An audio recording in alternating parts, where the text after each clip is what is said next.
الذي لا إله إلا هو الحي القيوم وأتوب إليه أستغفر الله العظيم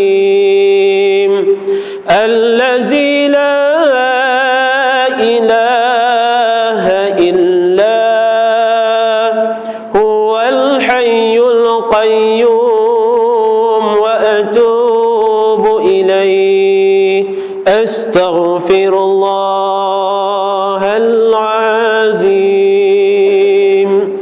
الذي لا إله إلا هو الحي القيوم وأتوب إليه سبحان الله والحمد لله ولا إله إلا الله سبحان الله والحمد لله ولا إله إلا الله سبحان الله والحمد لله ولا إله إلا الله لا إله إلا الله لا إله إلا الله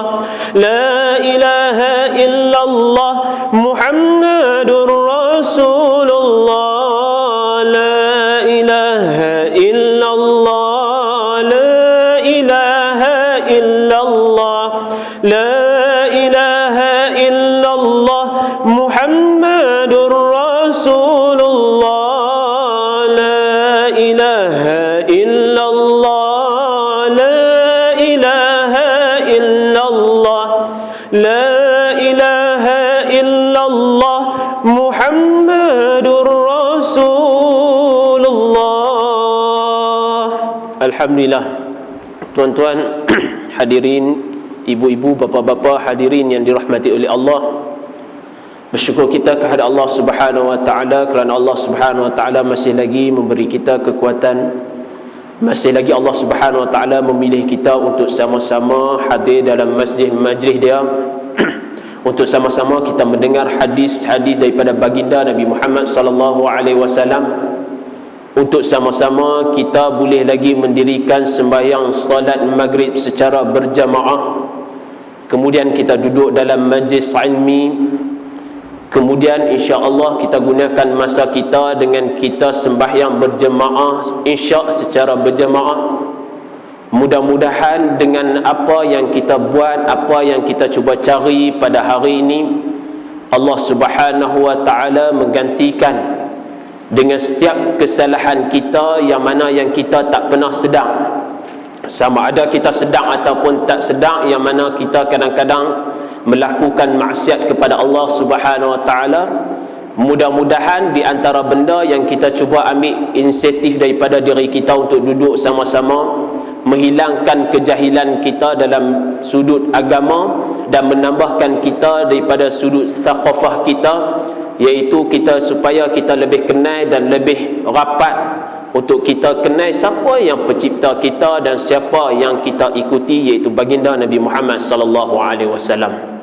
Tuan-tuan hadirin yang dirahmati oleh Allah, baginda Nabi Muhammad sallallahu alaihi wasallam dalam satu hadis baginda pernah menceritakan kepada kita, pernah mengungkapkan satu hadis kepada kita yang telah diriwayatkan oleh Abdullah bin Amr ibn al-As, seorang sahabat baginda Nabi Muhammad sallallahu alaihi wasallam, yang mana yang Nabi Muhammad sallallahu alaihi wasallam mengatakan, al-muslimu man salimal muslimu min lisani wa yadihi wal muhajiru man hajara ma nahallahu anhu. Satu hadis yang telah diriwayatkan oleh Sayyidina Abdullah bin Amr bin Al-As, dan hadis ini adalah hadis yang telah diriwayatkan dalam kitab Sahihain, hadis muttafaq alaih yang diriwayatkan oleh Al-Imam Bukhari dan juga Al-Imam Muslim. Mungkin sebelum ni pun tuan-tuan dah pernah dengar tentang hadis ni. Al-muslimu man salimal muslimu min lisani wa yadih. Hadis yang pendek, matan yang pendek Nabi Muhammad nak cerita kepada kita ni, dan juga tapi mengandungi makna-makna yang cukup hebat. Hadis ni telah diriwayatkan oleh Abdullah bin Amr ibn al-As. Dua orang sahabat, anak beranak sahabat kepada baginda Nabi Muhammad sallallahu alaihi wasallam. Abdullah bin Amr bin As, anak dia. Bapa dia nama Al-Amr ibn al-As yang kita biasa duk dengar. Al-Amr ibn al-As nama seorang sahabat baginda Nabi Muhammad sallallahu alaihi wasallam, yang mana yang sahabat ni, yang Amr ibn al-As ni, ada kisah dia. Dan anak dia pun adalah seorang yang hebat, dan anak dia di antara pemuda-pemuda yang masuk Islam di awal umur dia. Umur 15 tahun dah masuk Islam, memeluk agama Islam sebelum daripada bapa dia. Itu hebat dia. Bapa dia Amr ibn al-As, tapi anak dia Abdullah ni umur 15 tahun dah peluk agama Islam bersama dengan Nabi Muhammad sallallahu alaihi wasallam, berbanding dengan sahabat Nabi yang bernama Amr ibn al-As. Dan Abdullah yang kita kenal bahawasanya kisah baginda Abdullah bin Amr ibn al-As ni umur 15 tahun, tetapi antara sahabat Nabi yang cukup hebat dalam mengerjakan setiap ibadat kepada Allah Subhanahu wa taala. Bila Nabi Muhammad sallallahu alaihi wasallam membaca ayat Al-Quran, daripada ayat kutiba alaikumus siyam kama kutiba alal ladzina min qablikum la'allakum tattaqun, Allah Subhanahu wa taala telah memfardukan puasa ke atas kamu sebagaimana Allah Subhanahu wa taala telah memfardukan puasa kepada umat-umat yang terdahulu. Nabi Muhammad sallallahu alaihi wasallam cerita kepada sahabat tentang puasa-puasa sunat. Cerita tentang hadis bagaimana seseorang itu untuk merapatkan diri dia kepada Allah Subhanahu wa taala dengan berpuasa sunat kepada Allah Subhanahu wa taala. Bila dengar saja sahabat Nabi yang bernama Abdullah ibn Amr ibn al-As ni, dia dengar tu, dia terus amal dengan apa yang telah dikatakan oleh baginda Nabi Muhammad sallallahu alaihi wasallam. Dia puasa daripada start dia dengar hadis tu sampai satu masa yang cukup panjang, sehingga kan ayah dia Al-Amr ibn al-As ni, dia rasa gelisah dah. Dia rasa cukup pelik kan? Dia tak masuk Islam lagi, tak peluk Islam, tapi dia tengok anak dia bila kata dia rapat dengan Nabi Muhammad, peluk agama Islam, tiba-tiba dia berpuasa pada siang hari, buka puasa pada malam hari, malam tak tidur. Malam dia tak tidur, dia sembahyang tahajud. Ini seorang pemuda yang cukup hebat, tuan-tuan. Agak-agak kita hari ni nak puasa dah, kan? Berapa puasa-puasa sunat yang kita dah lakukan? Tak kata kat tuan-tuan, saya sendiri, tuan-tuan ni alhamdulillah cukup hebat dah. Betul ya tuan-tuan, saya puji tuan-tuan ni hebat lebih daripada saya. Saya ni belum tentu lagi boleh mai duduk macam ni tuan-tuan, nak boleh mai dengar kadang-kadang daripada waktu maghrib nak pergi isyak ni dengan benda-benda, kadang-kadang kita ni disibukkan dengan program-program yang mana yang bukan program berbentuk keagamaan ni kadang-kadang. Tapi tuan-tuan ada peruntukan masa dalam kesibukan pihak tuan-tuan untuk sama-sama duduk hadir dalam majlis kita. Tahniah saya ucapkan, sebab belum tentu lagi ramai yang boleh mai duduk bersama dengan kita pada malam ni. Walaupun dekat Pulau Pinang ni boleh kata beratus-ratus orang duk mengajak, ustaz-ustaz mengajak berbuih mulut-mulut, kan? Hadupi muka tu, masjid kah, surau kah, yang kita duk tengok kadang-kadang sedih. Masjid besar tuan-tuan, haduk ada 3-4 orang, 7 orang ustaz mai duk mengajar. Bukan sinilah, sini kira ramai ni tuan-tuan. Ni surau masjid daerah, tu yang kemah tu. Tak maulah kata mana-mana, lagi tak lepi dah masjid tu kan. Dia kata Ustaz Samudin, depa pun duk rakam ni kan. Masjid daerah, duduk tengok ustaz mengajar, Assalamualaikum warahmatullahi wabarakatuh, 3 belah sana duk lena dah, baru bagi salam. Ujung penjuru duduk tu, belah-belah ni penuh. Hak ustaz tu dia naik-naik, dia tengok lah, awak yang tengah ni tak ada. Kan, dia duduk buka halaqah, buat halaqah besar. Lepas tu dia kata dia kata lah, tak tahu, dia kata hak yang mana hak duk cari dinding tu, dia kata selalunya kita duk tengok-tengok ibu-ibu hak mengandung, dia nak perbetul dia punya belakang tu kan. Dah tak kata lah. Abang kita ada semua. Dia kata ayah kata kat aku tak kat sana ustaz tu kata duk fikir betul juga. Dia mengajar tu kira semua duduk ke tepi-tepi ni lah, kesian kan. Masjid besar, tapi nak buat macam mana kadang-kadang tu tuan-tuan, dia pinggang tu kan, baik kita cari tak apa, yang tu lebih baik daripada tak main langsung. Yang tu yang betul dia. Mainlah cari, kalau tak boleh duduk tepi dinding tu, ambil kursi buat lapik ke kan, kat belakang tu. Buatlah macam mana pun kan.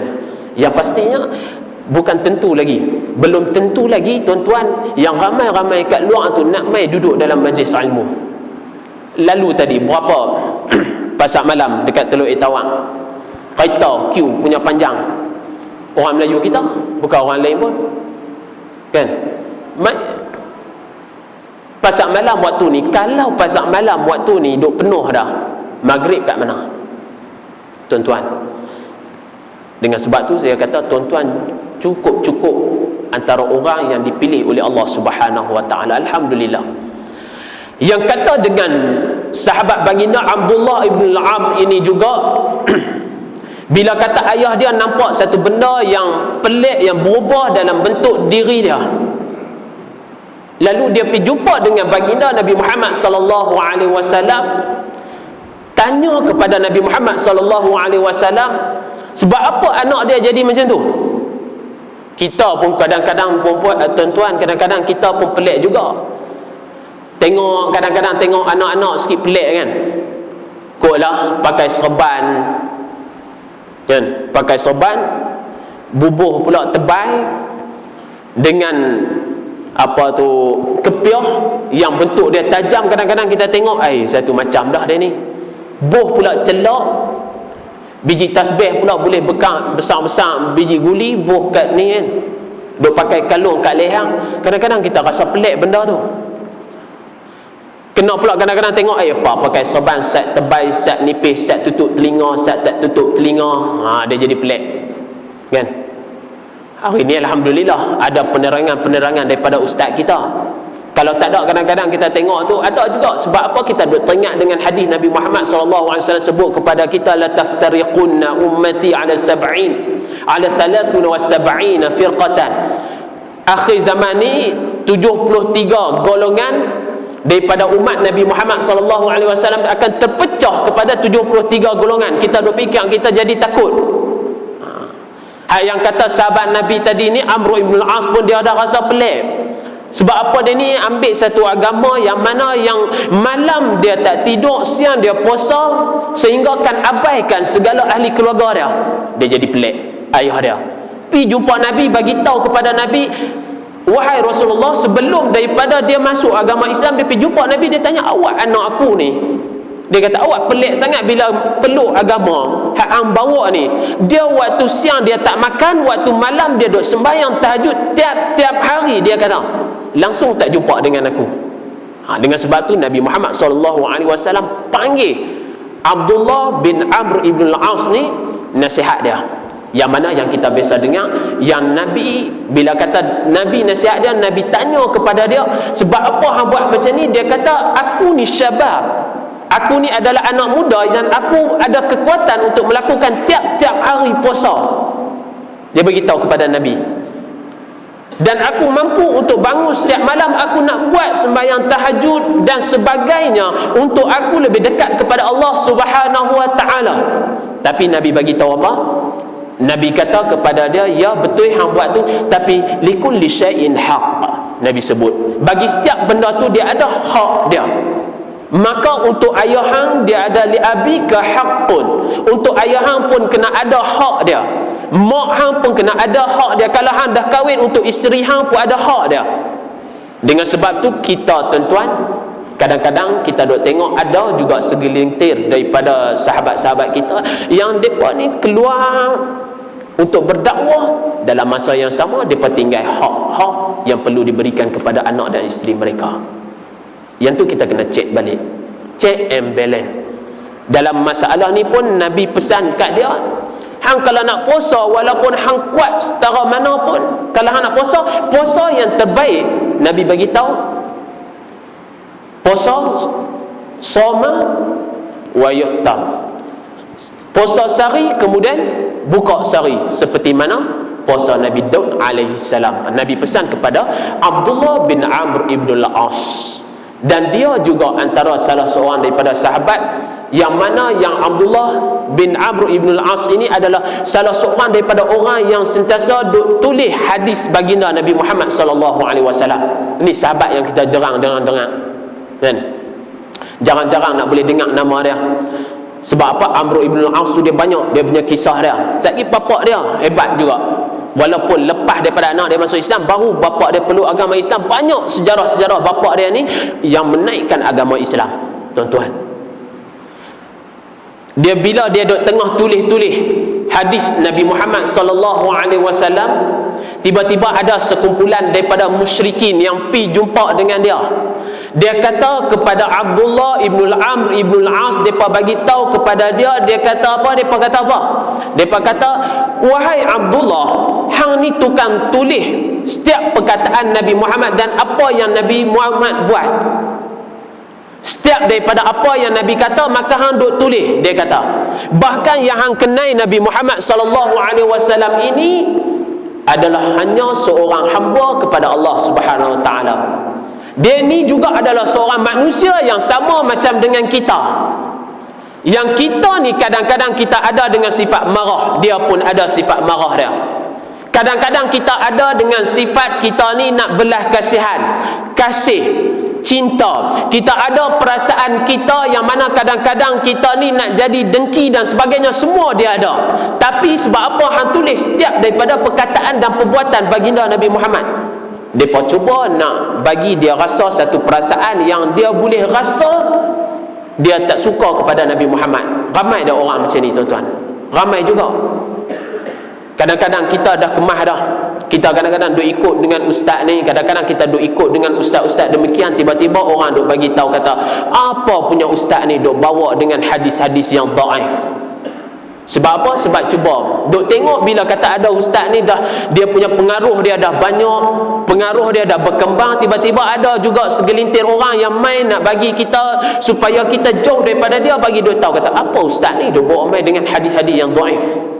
Padahal walhal hadis yang dhaif tu bukannya satu hadis yang menjadi kesalahan kita untuk kita nak jadikan sebagai fadailul a'mal.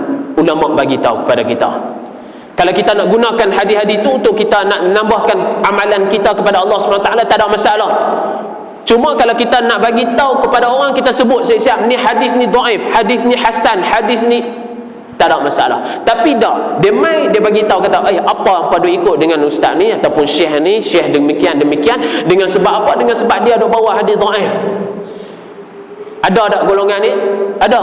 Sebab apa? Sebab bila tengok saja ada ustaz tu, dia ada satu, orang panggil apa, daripada satu bentuk dia dah boleh tarik ramai orang untuk nak meminati dia, maka ada segelintir yang hati dia tak comel bagi tahu macam tu. Sama juga macam Abdullah ibn Amr ibn al-As, dia tulis setiap daripada perkataan Nabi, maka dia yang duk tulis. Tiba-tiba ada kaum musyrikin yang tak sanggup, yang duk tengok bahawasanya Islam nak semakin berkembang, takut-takut dengan apa yang dia tulis itu lebih Islam boleh lebih mengembang, maka mereka bagi tahu macam tu. Dia kata, kalau kata Nabi Muhammad tiba-tiba dia duk cakap dalam keadaan dia duk tengah marah, macam mana? Yang Abdullah ibn al-Amr ibn al-As ni, dia dah rasa satu perasaan dekat diri dia. Tapi jenis sahabat-sahabat baginda Nabi Muhammad sallallahu alaihi wasallam ni, bila mereka rasa satu-satu benda tu, dia mai daripada seseorang yang mereka rasa boleh membawa kepada rasa tak sedap pada hati mereka, jenis mereka pi dan cuba tanya soalan itu terus kepada baginda Nabi Muhammad sallallahu alaihi wasallam. Tak jenis, bukan jenis duk pi cari orang lain, bukan duk jenis ambil dalam YouTube sekerat-sekerat, bukan duk tengok sekerat orang kata macam ni, depa dah judge, dah hukum kata ustaz ni dah sesat. Padahal ambil sekerat-sekerat. Kan dalam YouTube kadang-kadang orang boleh potong, orang potong tak sekerat untuk apa? Untuk nak memperjatuhkan ustaz-ustaz, salah seorang daripada ustaz mana-mana ustaz sekalipun. Kadang-kadang mereka buat jenis macam tu. Tiba-tiba kita dah tengok, kita rasa ustaz ni dah salah, padahal kita tak dengar penuh rakaman penuh dia. Jadi jenis sahabat bila kata dia rasa satu-satu benda tu tak kena, lalu terus dia menghadap Nabi Muhammad, dia terus tanya kepada Nabi Muhammad sallallahu alaihi wasallam. Tanya kepada Nabi Muhammad sallallahu alaihi wasallam tentang, dia cerita tentang orang-orang musyrikin yang cuba main nak bagi dia ni tak tulis hadis Nabi Muhammad. Dia tanya, adakah, dia sebut kepada Nabi Muhammad sallallahu alaihi wasallam, adakah aku nak tulis lagi dengan hadis-hadis yang hang telah buat ni, dengan apa yang hang ucapkan, apa yang hang katakan, aku nak tuliskan lagi ataupun tak dah? Maka Nabi Muhammad sallallahu alaihi wasallam sebut kepada dia, na'am. Bahkan dia kata, na'am, ya, teruskan tulis. Dengan sebab apa? Aku ni diutuskan oleh Allah Subhanahu wa taala alal haq, aku duduk di atas kebenaran. Dengan sebab tu ayat Al-Quran yang sebut kepada kita, wa ma yantiqu anil hawa illa wahyun yuha, aku ni tidaklah diutuskan oleh Allah Subhanahu wa taala, dan apa yang aku cakap, apa yang keluar daripada mulut aku ini bukanlah sesuatu yang aku reka, bahkan ianya adalah wahyu daripada Allah Subhanahu wa taala. Bila dengar macam tu, dia rasa lega dan dia teruskan lagi dengan penulisan dia. Yang ni yang dikatakan sebagai seorang sahabat yang mana yang dinamakan dia sebagai Abdullah ibn al-Amr ibn al-As. Ayah dia, tuan-tuan, Al-Amr ibn al-As ini pula adalah salah seorang daripada sahabat baginda Nabi Muhammad sallallahu alaihi wasallam, yang dia ni pada mula-mula dia sebelum daripada masuk Islam, anak dia masuk Islam, dia tu sebelum masuk Islam orang yang paling sekali benci kepada Nabi Muhammad, sehingga kan dia kata, kalau aku ni jumpa selisih dengan Nabi Muhammad, kalau selisih bau ke, selisih saja ke, aku jalan aku jumpa, niscaya la aqtulannah, aku akan bunuh Nabi Muhammad sallallahu alaihi wasallam. Dia tak pernah jumpa dengan Nabi, tapi dia kalau dia kata aku jumpa dengan Nabi, aku nak bunuh Nabi. Ni jenis ramai hari ni tak pernah jumpa dengan orang tu 2-3 kali dah. Dia berhenti tengah ni lagi, tarik handbrake, tak dan jumpa lagi dengan orang, tiba-tiba nak judge dah. Ramai tak macam tu? Dengar saja orang duk cakap, tiba-tiba kita ni duk rasa dia lah betul, baru dengar cakap, kita tak jumpa sendiri pun. Betapa ramai hari ni, tuan-tuan, hak rasa menyesal yang mereka ni duk kata kepada Tuan Guru Nik Abdul Aziz baru ni, duk kata macam-macam. Sebab apa? Tak tengok, tak biasa pergi jumpa dekat dengan Tuan Guru, tak biasa pergi duduk dekat dengan Tuan Guru, duk dengar saja orang duk cakap kata dekat Tuan Guru ni nak pecahkan umat dan sebagainya. Tiba-tiba mereka tengok dengan cara kematian yang Tuan Guru lalui, mereka dah rasa bersalah. Bila masa mereka nak pergi minta maaf, wallahu alam, Tuan tu tak ada dah. Dengan sebab tu kalau kita nak dengar, tuan-tuan, jangan kita ni ambil pegang, tambah-tambah hari ni kalau duk tengok ke WhatsApp tu, WhatsApp ke WhatsApp apa lah kan, ataupun tengok ke Facebook tu, orang pakai duk hantar, kadang-kadang tu benda belum tentu lagi betul, kita dah dengan cepat tangan kita dah sebarkan. Kalau kata dia fitnah, mana kata kita dah sebarkan fitnah kita, tuan-tuan. Yang tu kena beringat untuk diri tuan-tuan dan untuk diri saya sendiri pun. Ada seorang daripada guru kita lah kan, kita duk mengaji dekat dia juga, dan ni pun masih lagi duk mengaji. Dia kata ada satu kisah tu, apabila Anwar Ibrahim ni kali kedua kan, masuk kali pertama tu mata dia bengkak. Perasan tak tuan-tuan kan? Ada sekali yang dia masuk dalam mahkamah tu, mata dia bengkak. Orang kata kena tumbuk. Bila kata kena tumbuk tu tak apalah. Lepas daripada tu, orang yang kata dia tumbuk Anwar Ibrahim tu, lepas daripada turun dah, selesai daripada jawatan dia, mereka kata dia kena stroke. Ada tak sampai? Cerita ni dia bukan nak mengajak ni. Mereka buat muka macam tu, terkejut dah. Relax.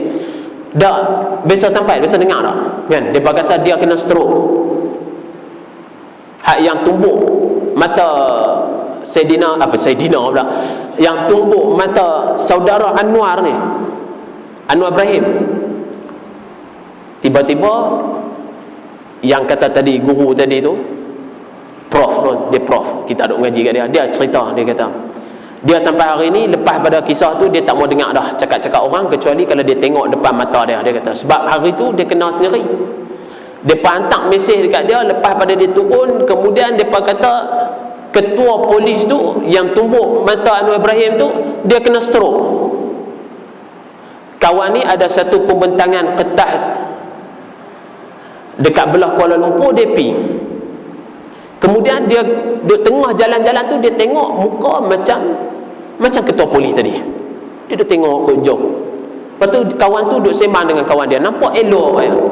Tak ada kena stroke, tak ada muka macam kena stroke pun. Duk kata mulut herot sebelah ke, baru boleh jalan ke, tangan ke, tak, duk elok-elok, duk sembang elok.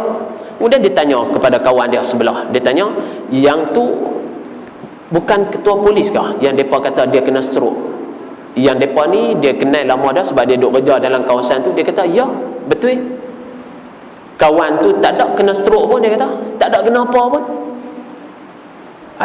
Yang prof ni dia pelik dah. Dia kata dia baru sampai mesej kat dia, dia pun dah ramai dah dia duk forward pi. Dia kata balasan kan. Sebab apa? Kawan ni tumbuk muka, kawan ni kena stroke, akhirnya balasan lah. Kawan tu duk elok-elok. Dia kata lepas pada turun polis, dia ambil tender pula, duk bersihkan kawasan. Dia ambil tender, banyak tender lagi yang dia duk ambil. Tak ada apa pun jadi yang prof tu bila ni dia tengok sendiri dengan mata dia, dia rasa, dia kata tak boleh nak percaya dah. Macam tu juga hari ni tuan-tuan. Kita hari ni pun kalau kata ada benda-benda, jangan duk ambil duk pegang terus. Depa kata depa nak buka apa tu tabung hajah apa, jangan duk pegang-pegang lagi. Jangan duk pergi cuba-cuba pergi bubuh duit apa, tak ada lagi. Kan? Saya duk dengar kata depa duk bubuh nak buka tabung hajah lah pula, sebab orang apa tu tabung haji dah tak boleh percaya apa, tak payah duk pegang lagi. Kan? Banyak lagi benda-benda hak yang kita kena selidik dulu. Bila sampai kita kena selidik. Sama juga dengan yang dikatakan cerita Amr ibn al-As. Dia tak kenal Nabi Muhammad sallallahu alaihi wasallam, tapi dia dah kata, oleh kerana dia duk dengar sama'una lil kadhib, duk dengar perkataan-perkataan daripada orang yang duk suka menipu ni. Tiba-tiba dia dah kata Nabi Muhammad ni bawa dengan ajaran-ajaran yang sesat, dia nak bunuh kalau jumpa. Tu yang dikatakan seorang sebelum daripada dia peluk agama Islam, Amr ibn al-As. Dan jahat-jahat dia ni, dia selinap masuk ketika mana Nabi Muhammad sallallahu alaihi wasallam utuskan sahabat-sahabat dia ni untuk pi daripada awal penghijrahan. Depa ni masuk, diutuskan melalui pintu Habsyah. Depa singgah dekat negara yang dinamakan Habsyah, yang mana yang diperintah oleh seorang kulit hitam yang bernama dengan Raja Najshi. Tuan-tuan bisa dengar kot cerita ni kan? Dia utus, kemudian Amr ibn al-As dengan sebab dia jahat, dia dengar kata yang ni ada, dia pun pergi dekat Raja Najshi ni, bawa dengan benda-benda yang betul-betul yang dia rasa kalau bawa seorang raja akan jatuh hati. Bawa semua barang, dan dia tahu dia ni dengan Raja Najshi ni jenis minat kepada benda-benda barangan-barangan kulit, wang-wang duit. Dia bawa pergi. Lalu bila kata sampai saja dekat kota tadi tu, jumpa dengan Raja Najshi tadi tu, Dia bawa keluar dengan harta-harta yang dia bawa mai kumpul daripada dekat Mekah. Dia nak bagi kepada Raja Najasyi tadi yang kulit hitam tadi tu. Bila dia serahkan, Raja Najasyi kata tak apa, bagus, alhamdulillah, dia seronok, dia terima, kan, dia nak ambil. Kemudian dia nampak salah seorang daripada sahabat Nabi yang bernama Ja'far ibn Sadiq. Dia keluar mai, tiba-tiba dia tengok Amr ibn al-As, dia pun masuk balik. Yang kata Raja Najasyi itu, oleh kerana sahabat-sahabat ni telah diutuskan oleh Nabi Muhammad untuk dapat perlindungan dia, lalu dia letak tempat-tempat dekat negara dia. Yang Al-Amr ibn al-As, bila dia tengok ada seorang sahabat, dia dah bagi harta apa, dia tanya kepada Raja Najasyi. Dia kata yang tu tuan, saya kenal dia. Dia tunjuk kepada Ja'far ibn Sadiq, sepupu kepada Sayyidina Ali bin Abi Talib. Dia kata aku kenal dia. Dia ni adalah seorang daripada pengikut Nabi Muhammad, dia kata, dia tak sebut Nabi lah, Muhammad, dia kata dia ni adalah pengkhianat kepada agama kami. Dan dia ni kalau aku, tuan tak kisah, dia kata bawa mai ke aku nak bunuh dia. Minta dekat Raja Najasyi nak bunuh dia tu. Tak, kita duk baca kisah apa? Kisah tentang hadis tadi ni, periwayat hadis ni. Kita ambil sikit kisah dia. Bila kata dia nak bunuh saja, kawan ni dengar-dengar, dia naik satu marah. Raja Najasyi tadi ni, badan, tuan-tuan kita fikir lah kan, orang lama-lama, orang negro hari ni pun kita tengok macam mana orang kulit hitam. Badan mereka macam mana, tapak tangan macam mana. Dia dengar-dengar tu, dia kata hamai sat, dia bari penampak, pum, kena tu terabuk habis. Kawan tu kata, dalam cerita dia ni masuk dalam hadis Muslim. Dia kata apa? Aku ni bila kata faghadaba thumma madda yaduhu fadaraba biha anfuhu darbatan zanantu annahu qad kasar. Dia kata aku kena penampak ni, kena betul-betul hidung pula. Dia kata aku duk rasa hidung aku nak patah dah. Satu macam lah tuan-tuan. Tengok tangan depa besar mana, tapak tangan dia bayi tu, pum, kena. Sehingga kan dia kata di sini pula, falau in syaqqatil ard la dakhaltu fiha farqan. Dia kata kalaulah aku ni tengok kat mana-mana celah-celah, masa aku lepas kena nampak tu ada lubang kot celah mana-mana, nescaya aku akan lari pi terjun pi dalam lubang tu. Sebab apa? Dia takut sangat dah. Dia duk tengok kawan tu marah. Tadi mula-mula bagi hadiah duk senyum elok lah kan, cium tangan pun bunyi gitu kan. Tengok-tengok kawan ni marah, dia dah rasa risau dah. Dia kata kalau ada lubang aku terjun dalam tu terus, aku tak mau cakap banyak dah. Kena nampak dengan hidung dia rasa macam nak patah dah. Lalu dia kata, qultu ayyuhal malak wallahi law zanantu annaka tukrah hadza ma sa'altu. Kalau aku ni, dia kata, wahai Malik, wahai Raja Najasyi, wallahi kalau aku sangka hang ni akan marah sampai tahap ni, ma sa'altu, aku takkan tanya hang dah benda ni. Tuan-tuan, mana kata dia betul-betul marah sangat, kawan ni sampai takut sampai tahap tu. Lalu raja ni kata kepada Amr ibn al-As, atas'alani an u'tika rajulun ya'tihi namus akbar ladzi kana ya'ti Musa fatakhatalahu. Dia kata, Raja Najasyi kata kepada Sayyidina Amr ibn al-As, hang ni tanya aku dan hang minta kepada aku utusan seorang daripada orang yang telah diutuskan oleh Rasul, yang mana yang Rasul itu telah didatangi oleh An-Namus alladzi kana ya'ti Musa fataqatalahu, yang mana yang Namus ini pada satu ketika dahulu dia pernah juga berjumpa dengan Nabi Musa alaihi salam.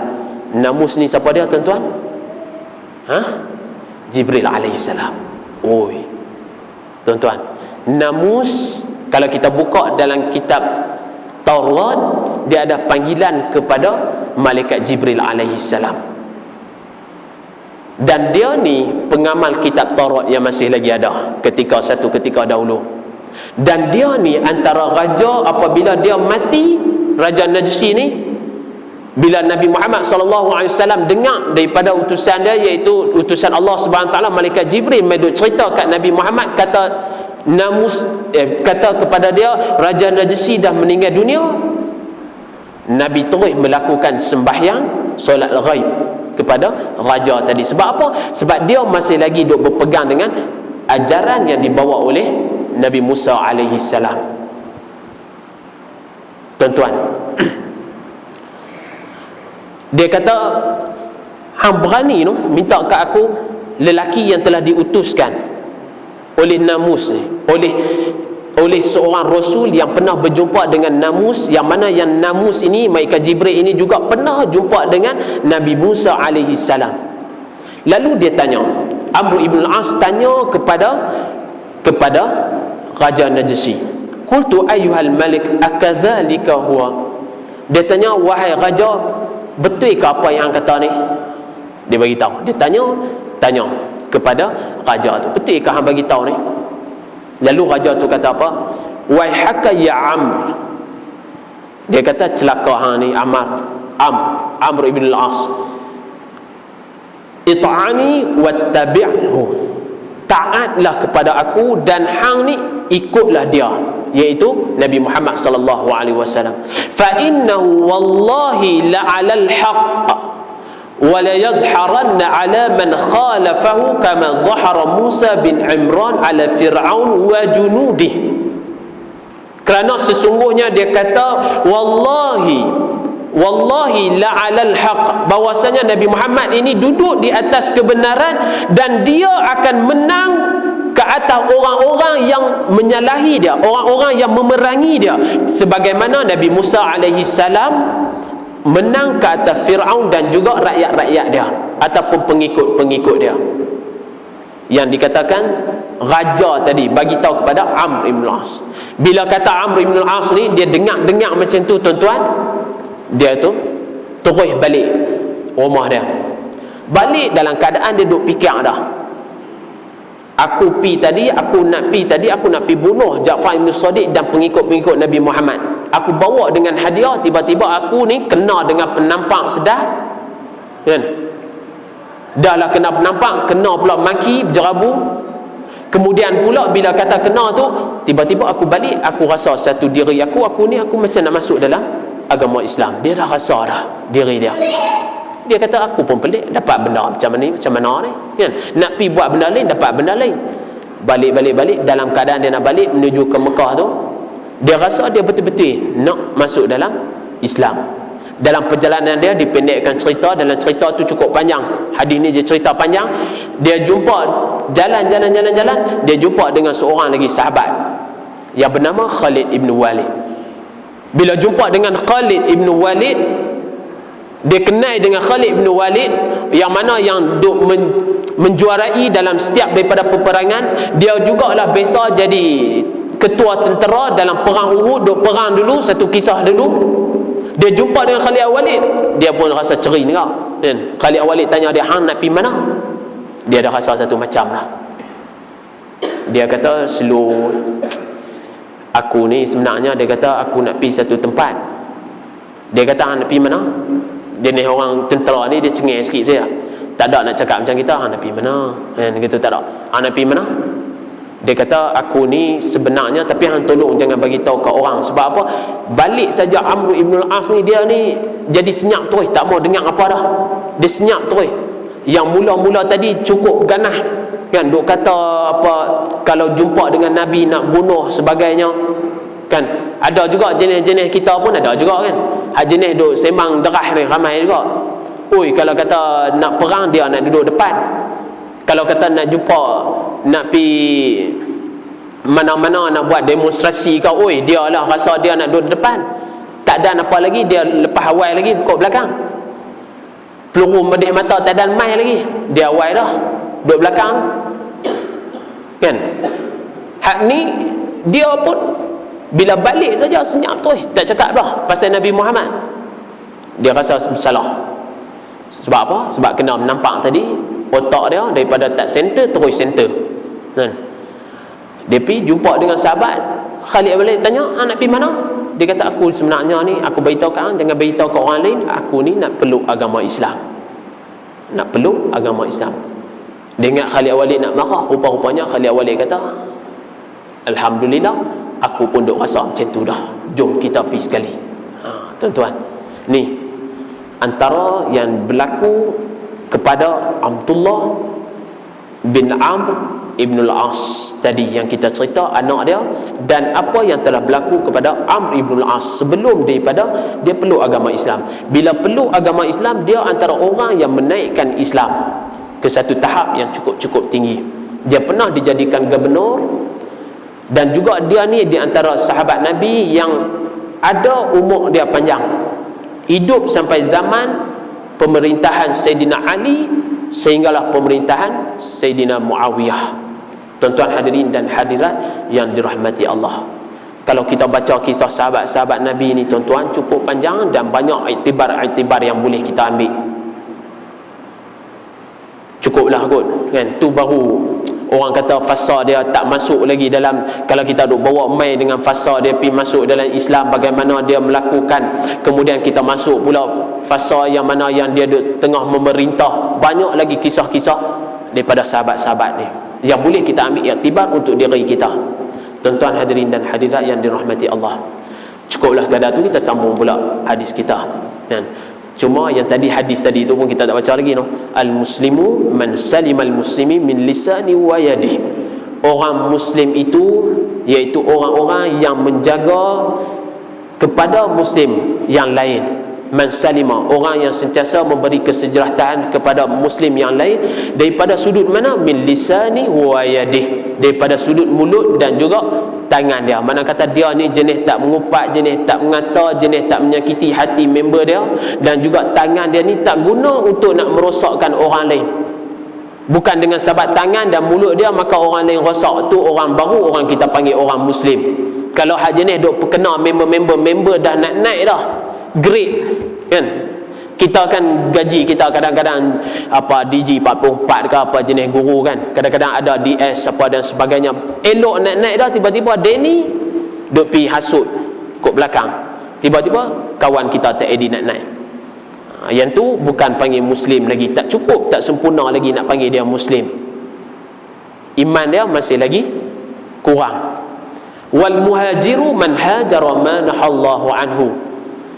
Nabi Muhammad sebut, dan orang yang hajir, orang yang berpindah, orang yang berhijrah, iaitu orang yang berhijrah daripada sesuatu yang mana yang telah ditegah oleh Allah Subhanahu wa taala. Dia boleh pindah daripada dia ni selalu duk buat maksiat, dia ubah kepada yang tak buat maksiat, maka itu dipanggil sebagai orang yang berhijrah. Tak ada dah Nabi sebut lepas daripada berhijrah kota Mekah tu tak ada dah kecuali orang-orang macam ni. Ini yang dipanggil orang yang berhijrah. Daripada dia ni malah nak melakukan perbuatan dia untuk ibadat kepada Allah Subhanahu wa taala, dia ni jenis suka buat maksiat, dia berubah kepada orang yang lebih baik. Dia yang dah baik dia berubah kepada yang lebih baik, maka itulah orang yang berhijrah yang dikatakan oleh baginda Nabi Muhammad sallallahu alaihi wasallam. Tuan-tuan hadirin dan hadirat yang dirahmati Allah, cukup sekadar tu, insya-Allah kita sambung balik kitab kita. Bismillahirrahmanirrahim. Qala musannif rahimallahu taala wa nafa'ana bihi wa bi'ulumihi fid darain amin ya rabbal alamin. Hadis yang ke-96 daripada Abdullah bin Ja'far, situ kah? Hadis 95 daripada Abdullah bin Ja'far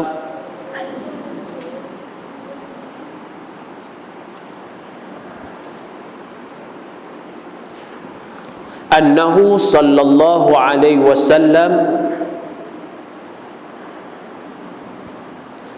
kana yatakhattamu fi yaminih, bahwasanya yang dikatakan Abdullah bin Ja'far, dia kata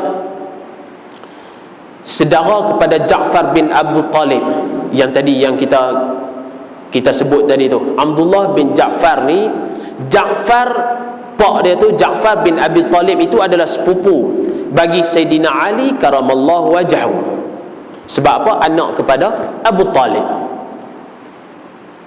Maka dia kata bahwasanya Rasulullah sallallahu alaihi wasallam memakai cincin di jari tangan kanan beliau Sebelum ni kita dah tahu Nabi Muhammad sallallahu alaihi wasallam, kita dah tahu cara-cara Nabi Muhammad sallallahu alaihi wasallam. Ada yang hadis yang sebut Nabi dia tak pakai cincin dia, kadang-kadang dia hanya jadikan cot sebagai cot. Ada yang sahabat Nabi kata Nabi dia pakai juga kat tangan dia. Jadi tak bertelagah antara dua hadis tu. Dengan sebab apa? Kadang-kadang Nabi pakai, kadang-kadang Nabi tak pakai. Dalam hadis ni pula Sayyidina Abdullah bin Ja'far nak sebut Nabi Muhammad sallallahu alaihi wasallam ni dia pakai belah kanan. Dan kalau kita tengok daripada sudut pandangan ulama-ulama, maka mereka kata antaranya Ibnu Arabi dia sebut sunnah kalau kita ni pakai tangan belah kiri. Cincin tadi ni Nabi pakai belah kanan, tapi dia kata kalau yang sunnah tu pakai belah kiri, dan makruh pula kita pakai belah kanan. Tengok, yang tu salah seorang yang dinamakan Ibnu Arabi.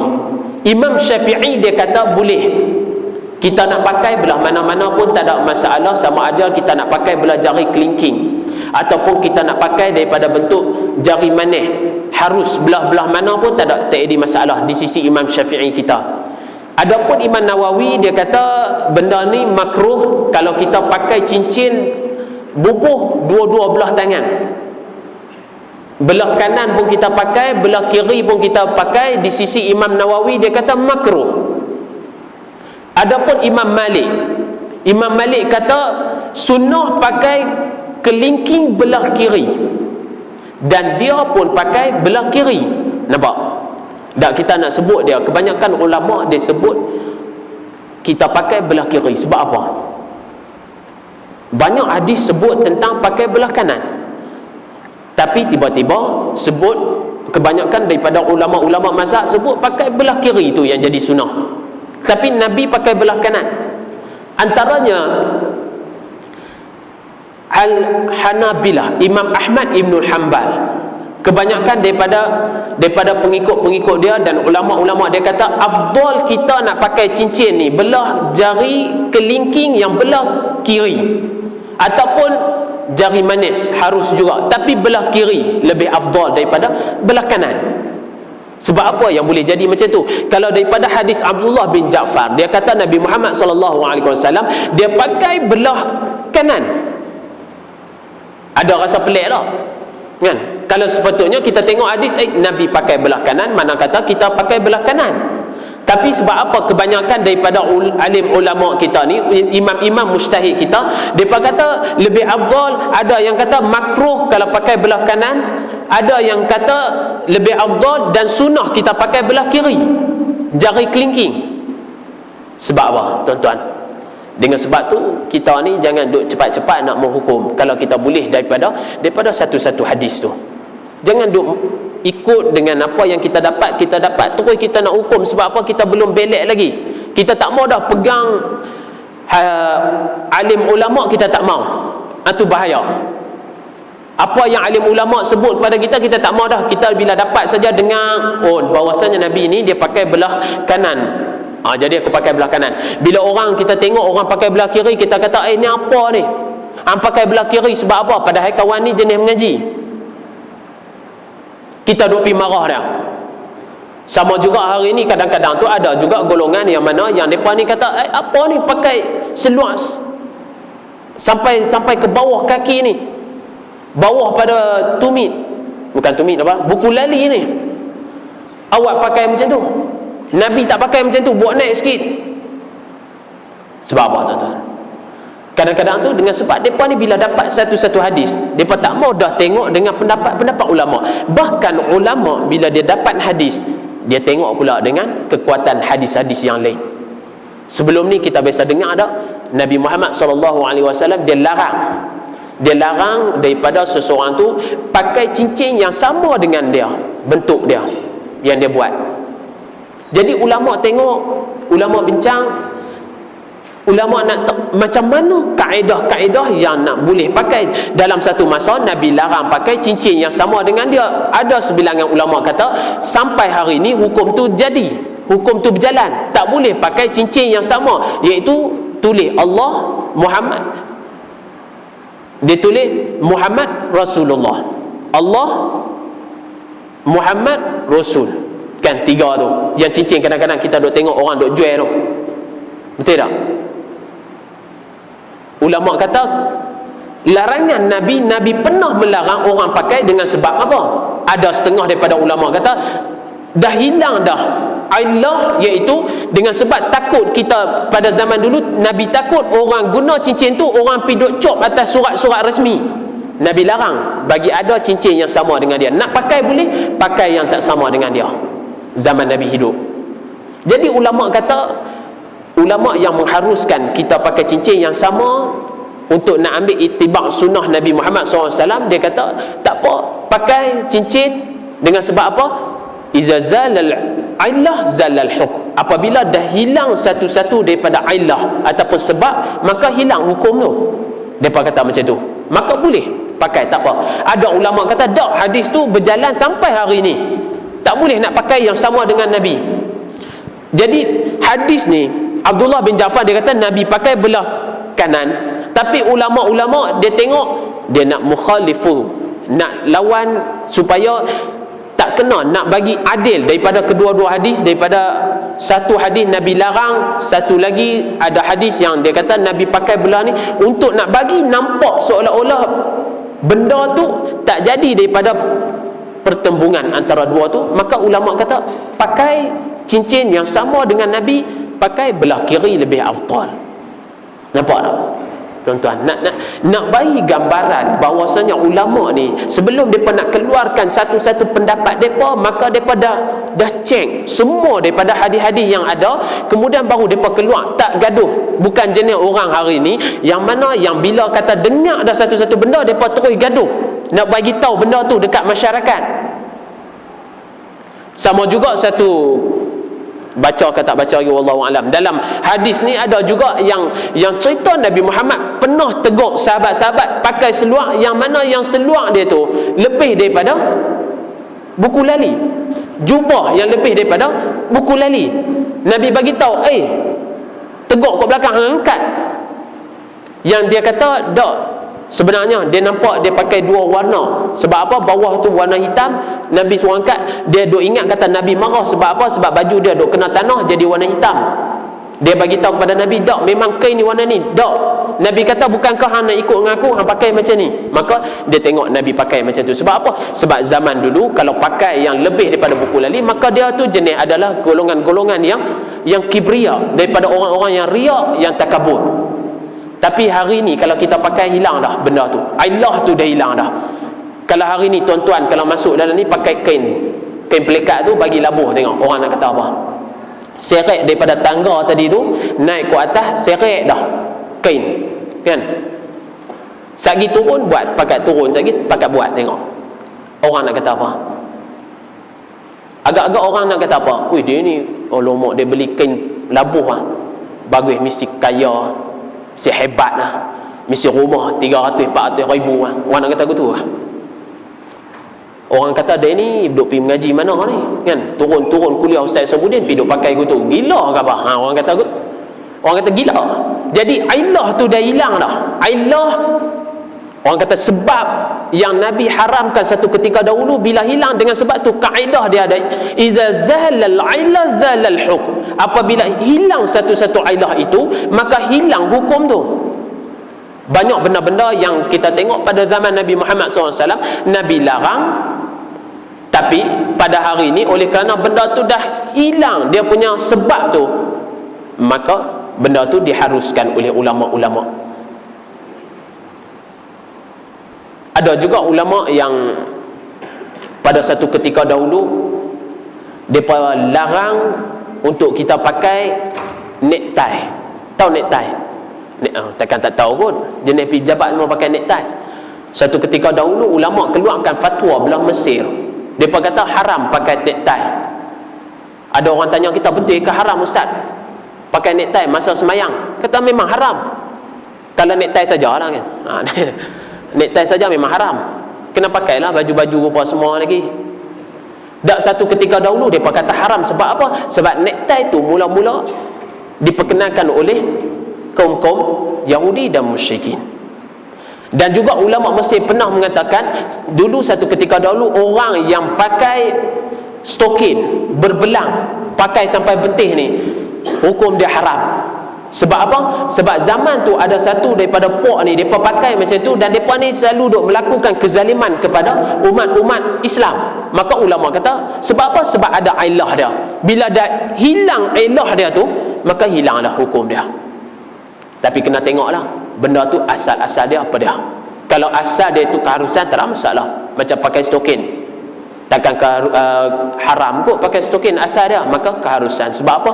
Sebab ada yang terbaru yang orang bawa keluar. Ada orang mai tanya kepada ana, dia tanya apa hukum dia ustaz. Depa buat ayam bir, kan bir. Depa kata tapi bir tu jenis tak memabukkan. Depa nak pakai atas kaedah tu. Apabila hilang ilah dia memabukkan tu, maka hilang hukum dia. Depa nak pakai, boleh tak? Agak-agak tuan-tuan boleh tak? Kalau orang tanya, tak boleh. Tak boleh. Dak, kita kata yang diharamkan, hurrimat alaikumul maitatu, innamal khamru wal maisu wal adhamu tu rijsun min amali syaitan tu, kita kata dengan sebab ayat tu maka mengharamkan dengan sebab apa? Arak ni memabukkan. Betul tak? Kullu muskarin haramun. Nabi sebut setiap yang benda yang memabukkan haram. Maka ulama semua qiyas kata arak itu haram dengan sebab apa? Satu, nas Al-Quran, dengan sebab hadis Nabi Muhammad SAW cerita kepada kita benda tu haram. Tapi hari ni tiba-tiba keluar satu bir yang mana yang bir ni mereka dah buang dah, sifat mabuk tu tak ada dah dalam bir tu. Biasa dengar tak ni? Kan ada satu ketika tu, kalau mereka tanya boleh tak kita minum bir tu, yang tu yang kita kata tadi tu, harus sesat habis lah. Surah Husna sesat habis. Kalau kata, sebab tu kita kata tadi, tengok balik pada keharusan dia awal-awal tadi benda tu, pada asal benda tu. Benda tu memang dah haram dah, tiba-tiba dia hanya tarik ilah dia tu, maka benda tu tak boleh dah, tak boleh masuk dalam kaedah tadi. Tuan-tuan hadirin dan hadirat yang dirahmati Allah, hadis yang seterusnya, Jabir bin Abdullah قال أن النبي صلى الله عليه وسلم كان يتختم في يمينه. Hadis yang matan yang sama, cuma dia nak mai Imam Tirmizi dia masukkan untuk nak memperkuatkan bagi hadis yang sebelum ni. Matan yang sama nak kata apa? Bahwasanya Nabi Muhammad sallallahu alaihi wasallam memakai cincin di jari kanan beliau. Tuan-tuan, Jabir bin Abdullah ni seorang sahabat Nabi dan juga antara orang yang hebat. Dia ada kisah dia. Dia wafat pada tahun 78 Hijrah pada umur dia 94 tahun. Meriwayatkan lebih kurang 1547 hadis. Dan antara kisah dia ni, pada tahun 1315 Hijrah bersamaan dengan 1932 Masihi, ada seorang raja di Iraq. Oleh kerana jasad dia ditanam di Iraq, raja yang bernama Shah Faisal satu. Yang ni balik, kena tengok balik lah kisah-kisah ni. Dia kata apa? Dia ni, satu kisah tu, dia pernah duduk tengah tidur, dia bermimpi dia ditegur oleh Sayyidina Jabir bin Abdullah. Sayyidina Jabir masuk dalam mimpi dia, tegur kepada raja Iraq yang bernama Shah Faisal. Dia kata apa? Dia suruh ubah dia punya kubur. Tegur dalam mimpi. Yang sahabat Nabi ni, kubur dia pula duduk sebelah kepada sahabat baginda yang bernama Huzaifah ibn al-Yamani. Sebelum ni ada hadis-hadis yang diriwayatkan oleh Huzaifah ibn al-Yamani. Sebelum ni depa duduk rapat-rapat kubur depa dua ni. Hari pertama dia mimpi tak apa. Macam kita hari pertama mimpi kita buat tak tahu, betul tak? Dia mimpi seorang sahabat mai jumpa dia, bagi tahu aku ni Sayyidina Jabir bin Abdullah, aku nak minta tolong sebab dia raja, nak minta tolong ubah aku punya tempat ni, pi duduk dekat lain. Tolong cari ruang yang sesuai untuk kami ni berpindah. Dia mimpi. Kawan ni buat tak tahu, raja ni apa dia duk rasa, ya apa dia ni duk masuk dalam mimpi aku pula sahabat Nabi ni kan. Macam kita kadang-kadang mimpi kan, mana-mana orang mai ke duk nampak Tok Wali, tok kita dulu-dulu kan, dia mai dia mengaku saya ni, hang ni adalah cucu aku, dia pakai dengan putih, pakai serban apa, kita kata apa tok mai ikut kita malam. Percaya kali pertama, tak percaya. Tidur pula malam kali kedua, dia mimpi benda yang sama. Sayyidina Jabir bin Abdullah ni mai jumpa dengan dia, bagi tahu pada dia, kata benda yang sama juga, tolong pindahkan kami dengan sebab kubur kami dah dinaiki oleh ayam. Dia bagi tahu macam tu. Kawan ni bangun, duk tak apa nak sedap dah. Kali ketiga dia kata tak apalah, dia nak tunggu supaya apa, kot mai kali ketiga. Kali kedua dia kata biar dulu. Besok malam dia tidur, dia tak mimpi dah.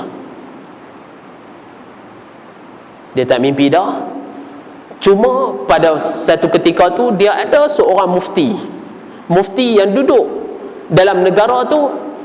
Sayyidina Huzaifah pergi jumpa mufti tu pula, bagi tahu benda yang sama.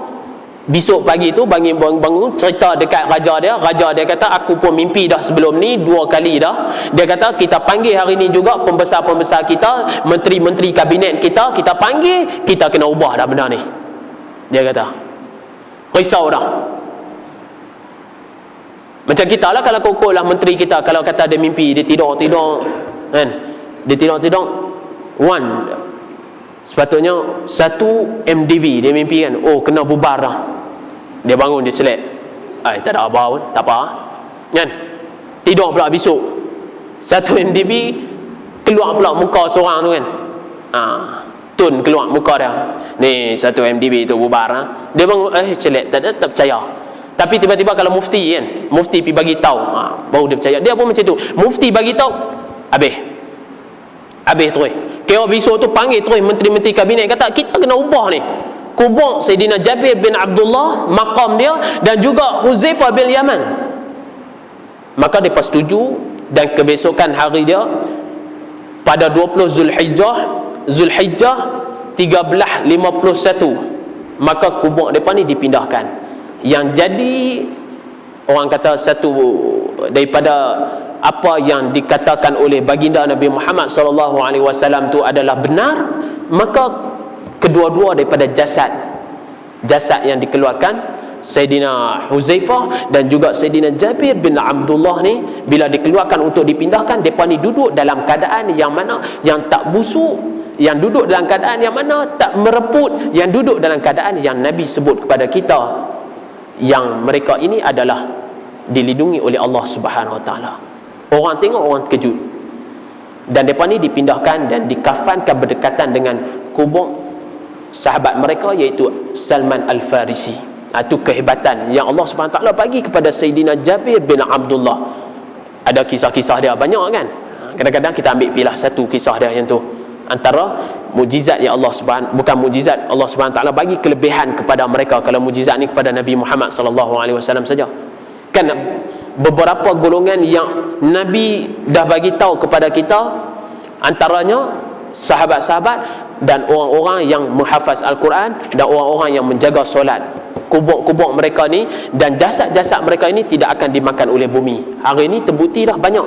Belah Mesir, itu ada seorang hafizah, orang anak, Allahumma salli ala Sayyidina Muhammad, anak mufti mana anak tak ingat dah, mufti Perak kot no, Rusani kah, anak mufti, dia perempuan, meninggal oleh kerana kubur Mesir ni dia jenis dia nak, depa bukan tanam dalam tanah kan, depa buat macam, nak bagi tahu macam mana, simen keikanan depa tak rendah sikit dalam tanah tu, tapi kita boleh masuk dalam tu untuk nak letakkan jasad.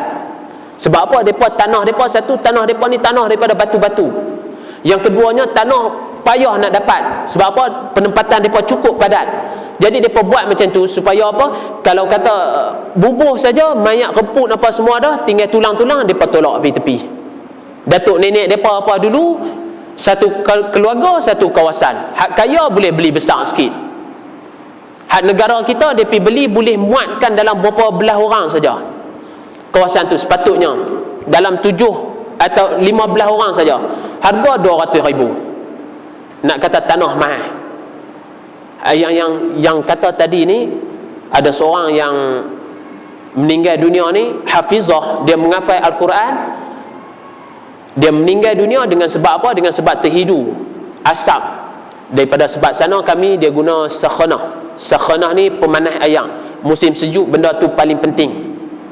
Tak ada benda tu, dia mandi wajib lewat sikit.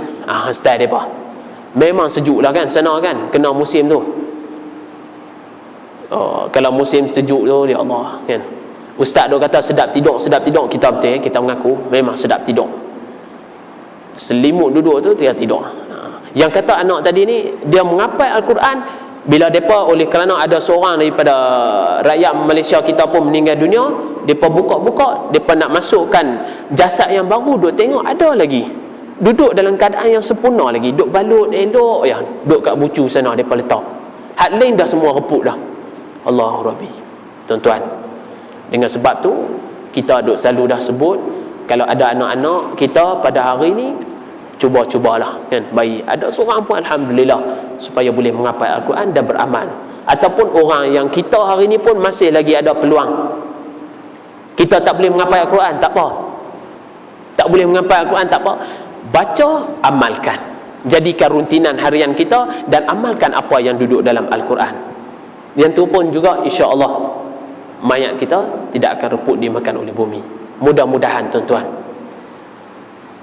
Sahabat tadi ni antara jugalah nak tunjuk kepada kita memang benda ni berlaku. Baik tuan-tuan hadirin dan hadirat yang dirahmati Allah, hadis yang terakhir, Sa'd bin Abdullah dia kata, kana Ibnu Abbasin yatakhattamu fi yaminihi wa la ikhaluhu illa qala kana Rasulullah sallallahu alaihi wasallam yatakhattamu fi yaminihi.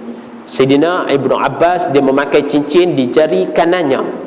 Jika aku bertanya kepadanya, jawapannya pasti berbunyi Rasulullah sallallahu alaihi wasallam memakai cincin di jari tangan kanannya. Mana kata tuan-tuan, apa yang kita nak kata hari ini, walaupun ulama-ulama, kalau kita tengok daripada sudut pandangan-pandangan ulama mengatakan bahawa jari kiri dan sebagainya, mana kata boleh juga kita pakai belah tangan kanan. Sebab apa? Dengan sebab yang tadi dah, Allah tu dah hilang. Cuma ulama ni dia nak dekatkan benda daripada satu Nabi larang, satu Nabi buat. Mana kata nak dekatkan benda tu, maka mereka ambil satu benda yang mukhalif. Mana kata lebih afdal tu kita pakai belah kiri. Ana biasa cerita dah kot, ada seorang ustaz tu dia pergi duk pakai jari belah kiri kan. Dia duk pakai jari kelingking tangan. Tiba-tiba ada seorang makcik tu dengan tak faham apa pergi duk sound dia, ni apa ustaz duk pakai jari belah kiri. Dia kata belah kanan apa, jari kelingking pula tu duk pakai ya, ni semua orang gay saja duk pakai. Dia kata, dia pisau terus ustaz tu. Oi, ustaz kata hang mengaji dak, hang maklum tak mengaji, maklum duk sound saya. Dia kata, adakah patut gay apa? Dia kata dia ada anak dah. Gay juga. Dia kata main rumah. Dia kata bini dia duk mengandung dah masa tu lah kan. Lah ni 2 orang anak dah ustaz tu pun. Dia cerita dia sendiri kena depan muka apa ni kan. Rupanya makcik tu tak mengaji, tak jumpa dengan hadis-hadis ni. Kita pun macam tu kadang-kadang kan, tak jumpa tapi duk buat benda-benda tu, tak jumpa tapi duk nak hukum dah. Baru jumpa sikit dah tak jumpa dengan benda lain. Tak boleh. Apa ni, tengok Nabi buat macam ni, Nabi buat macam ni. Ya betul Nabi buat, tapi adakah apa yang Nabi tinggal itu adalah salah satu hukum? Tak juga. Dengan sebab tu kita kena mengaji. Tuan-tuan hadirin dan hadirat, minta maaf lebih masa kita ambil tadi nak cerita pasal Salman, pasal apa? Pasal Abdullah bin Amr bin As tadi. InsyaAllah kita sambung balik hadis kita, dan insyaAllah pada halaqah-halaqah akan datang kita nak buka satu kitab lagi dipanggil sebagai kitab Bulughul Maram. Kita buat selang-seli ke, ataupun kita buat hari ni kita baca awal tu Syama'il, kita tak bawa dengan hadis-hadis pilihan. Tapi yang seronok bawa hadis pilihan. Kadang-kadang tu kita boleh pilih dengan suasana-suasana hadis-hadis yang mana yang Nabi yang kita tak biasa dengar. Kadang-kadang tu kita tengok, kita bandingkan dengan suasana-suasana. Tak apalah, tengoklah macam mana yang terbaik kepada tuan-tuan. Kalau kata nak, insya-Allah boleh order pada saudara Anas kita. Boleh tak no? Ambil order. Lepas tu dia bagi tahu kat Anas cari belah Penang. Kitab tak mahal pun RM6 ni. Kitab Bulughul Maram. Dia cerita apa? Dia cerita pasal hadis. Ni pun hadis juga. Ni cerita pasal Nabi Muhammad SAW. Kitab Bulughul Maram ni dia cerita. Ada lagi ustaz baca sini? Tak ada lagi ya? Betul. Bulughul Maram ni mana kata hadis-hadis yang Ibnu Hajar Al-Asqalani dia kutip hadis yang berkaitan dengan kehidupan kita, bab hukum fiqh. Dia pilih hadis-hadis yang menjadi hukum kepada kita, yang kita duk pakai hari ni. Hadis ni yang duk cerita pasal Imam Syafi'i, dia ambil daripada hadis mana? Nak cerita pasal ayat terbagi kepada 4 daripada hadis mana? Ni hadis ni. Dia panggil sebagai kitab Bulughul Maram. Kalau kita nak baca, insya-Allah yang tu pun ada faedah dia, yang ni pun ada faedah dia. Kalau boleh kita baca ni sikit, yang ni pun sikit pun, insya-Allah ada faedah-faedah dia. Kalau kata nak bagi tahu kepada saudara Anas, harga tak mahal pun. Harga dia RM6 saja.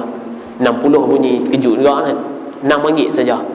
Tapi kalau tak mau beli juga tak apalah, ambil photo state. Ustaz, tak ada lah RM6. Mana ada? Kan? Nak bagi macam mana? Nak beli kitab macam mana ustaz? RM6. Saya rokok pun tak lepas. Ada juga jenis perangai gitu. Duk perbesar kau rokok daripada dia punya kitab dia. Okey, baik. Cukuplah sekadar itu. Apa yang baik itu datangnya daripada Allah Subhanahu Wa Taala, apa yang buruk itu datangnya daripada diri sendiri. Wal haliyanya tetap datang daripada Allah Subhanahu Wa Taala. Kitab hadis Bulughul Maram. Banyak hadis, semua hadis-hadis yang berkaitan dengan hukum fiqh kita. Dia bincang daripada awal lagi sifat-sifat ayat, bahagian-bahagian ayat, kemudian duk cerita pasal berjana. Boleh tak kita ni pakai emas, boleh tak kita pakai perak? Kalau kita pakai pinggan mangkuk dibuat daripada emas, boleh tak? Kalau ada, macam mana nak buat? Kat rumah, ustaz saya dah beli satu set pinggan emas, tapi dia tak emas mana, dia kaca keliling atas tu emas. Nak buat macam mana ustaz? Ada setengah orang duk tanya. Anak kata, tak boleh buat macam mana dah tu, kecuali mai bagi kat anak. Kan? Untung kan? Okey, cukuplah sekadar itu. Apa yang baik itu datang daripada Allah Subhanahu wa taala. Bismillahirrahmanirrahim. Alhamdulillahirabbil alamin wassalatu wassalamu ala syafi'il mursalin wa ala alihi washabihi ajma'in. Allahumma ja'alna jam'an hadhi jam'an marhuma wa tafarraqna min ba'di tafarruqan ma'suma. Allahumma salli al-islam wa izzal muslimin wa salli al-mujahidin fi kulli makan wa fi kulli zaman. Allahumma kashif 'anna jami'il muslimin min al-bala'i wal waba'i wal fitnati ma la yashu ghayruk wa ahlik 'ada al-islam min al-kafarati wal fajrati wal mulhidin wal isra'iliyin. Allahumma ya munzil al-kitab wa ya mujri as-sahab wa ya hazim al-ahzab ihzimhum wansurna alaihim ya Allah. Wa sallallahu ala sayyidina Muhammad wa ala alihi wa sahbihi ajma'in. Subhana rabbika rabbil izzati amma yasifun wa salamun ala al-mursalin walhamdulillahi rabbil alamin. Taqabbalallahu minna wa minkum.